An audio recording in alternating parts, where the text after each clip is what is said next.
That's costly. We now have around 900 dealers across the country who are actually losing money.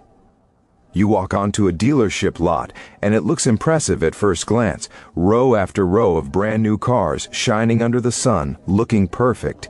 You see window stickers showing $50,000 prices, even $70,000 price tags. What most people don't realize is that many of these vehicles have been sitting there for months, some for 6 months, some close to a year, and some even longer.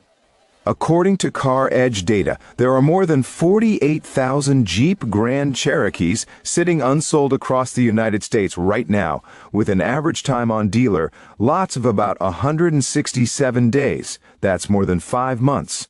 The Jeep Compass is even worse, averaging 222 days, which is over 7 months for a brand new car to just sit there without a buyer. So here's the question nobody really wants to talk about. What actually happens to these cars that never sell? Before we get to that answer, we need to understand why this situation exists in the first place. Everyone already knows that car prices have gone completely out of control. The average price of a new vehicle is now above $50,000, which is more than many people earn in an entire year, and these examples aren't rare outliers. Right now, the Volvo XC90 is sitting at around 201 days of inventory. The Lincoln Nautilus is also at 201 days. The Lincoln Corsair is close behind at 199 days. These are luxury SUVs priced between $50,000 and $70,000, quietly aging on dealer lots for 6 months or more. This isn't happening because people suddenly stopped wanting cars. People still need transportation. The real issue is that people simply cannot afford these prices anymore, but manufacturers keep producing vehicles like nothing is wrong. The natural question is, why hasn't the market corrected itself yet? Why haven't prices come down in a meaningful way? The answer is simple and uncomfortable. The system is rigged. When cars sit too long, dealers don't behave like a normal business would by slashing prices and accepting losses. Instead, they get creative, very creative.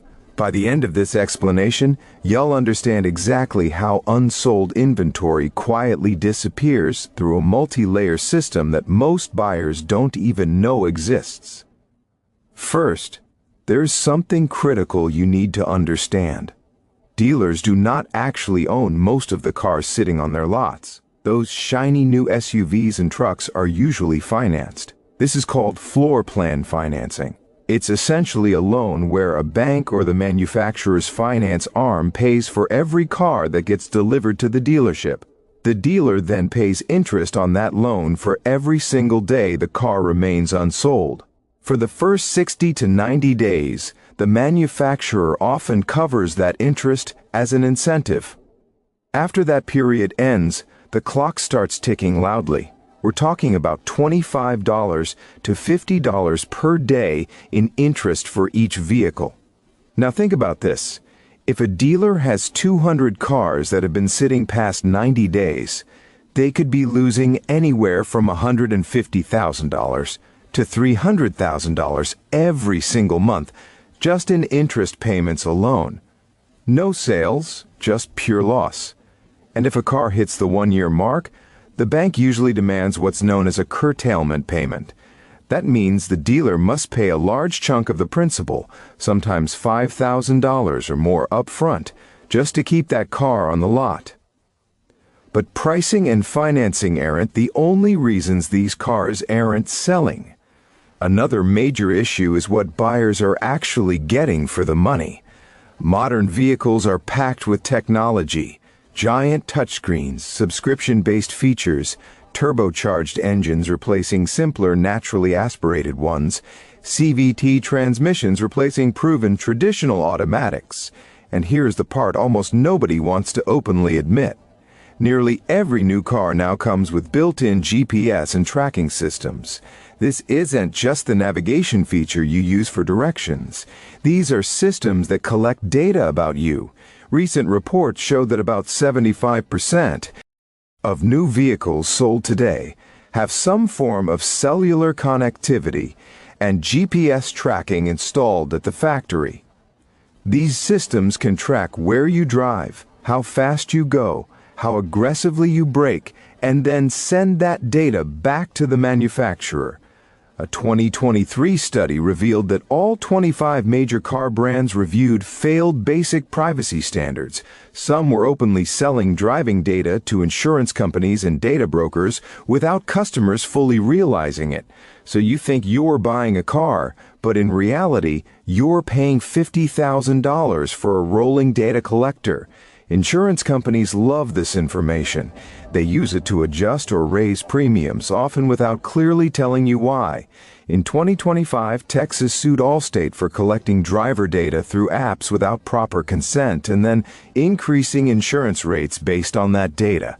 So now imagine this scenario. You're paying $700 a month for an SUV that tracks you, breaks down because of a software issue, and requires a $1,200 dealer visit just to replace a faulty sensor. Instead of keeping cars simple and affordable, the industry keeps loading them with fragile technology and pushing prices even higher. Then everyone acts surprised when these vehicles don't sell. When a car first arrives on the lot, the dealer enters what could be called the honeymoon phase. During the first 0 to 90 days, the dealer tries to sell the car normally, maybe offering a small discount or incentive.